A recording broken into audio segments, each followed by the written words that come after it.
You've said before that there's an opportunity from this coronavirus where it represents maybe a way we can learn about that we've been getting away with some bad health and bad habits. I know you're about to go on a four-hour bike ride. You participated in the very first Ironman race in Hawaii in 1981 on the Big Island. I mean, you've got a history of this, but we're seeing that the comorbidity is the reason that, well, some doctors say a lot of these deaths are being attributed to the COVID-19 was because of these other issues, diabetes, et cetera. I don't know. What do you see here, Michael? Yeah, I think probably it's going to be people that were already immunocompromised or had pre-existing conditions that are the most susceptible to the disease. Although in the last few weeks, it looks more and more like, a lot of younger, healthy people. There was a guy on the news last night who was a nurse and a massive bodybuilder. And this guy was just huge.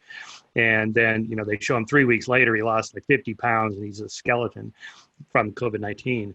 So it's like, oh boy, this guy's super healthy like me, works out all the time. And, but I don't know, maybe he was doing steroids and it compromises. Who knows? You never know. Then there's this weird childhood disease that may be related to COVID-19 with the blotching and this, brain swelling and all this crazy leg swelling and so on. You're watching too much mainstream media, Michael. Yeah, I know. Well, I don't know what that is. Well, I do. I just watch ABC and NBC News. Yeah.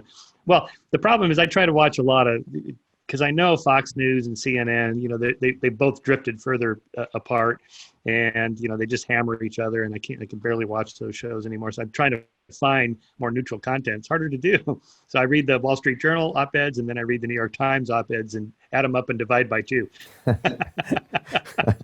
No, I'm kidding. But it is hard. Yeah, so I think the idea that you should eat healthy food and work out every day and get out in the sunshine and fresh air. This is good even if it has no effect on COVID-19. You should be doing that anyway. All of us should be doing that. And I think more and more people are doing it where they're allowed to. They should be doing it. They should not be disallowed from getting outside and exercising. The last study I saw yesterday was that it looks like joggers going past each other, cyclists going past each other, whatever, people walking, it is a very low risk thing to do. It's probably perfectly okay even without face masks. It's that kind of tight in a room with a lot of people where the droplets are kind of floating in the air.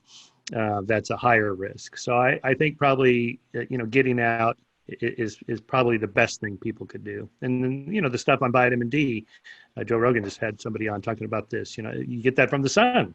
You can take supplements, but, get out and get some sunshine and fresh air. That's a good thing anyway, right? Yeah. So that going forward may be, people may be introduced to the idea of working out and they may enjoy it. And that's a good thing.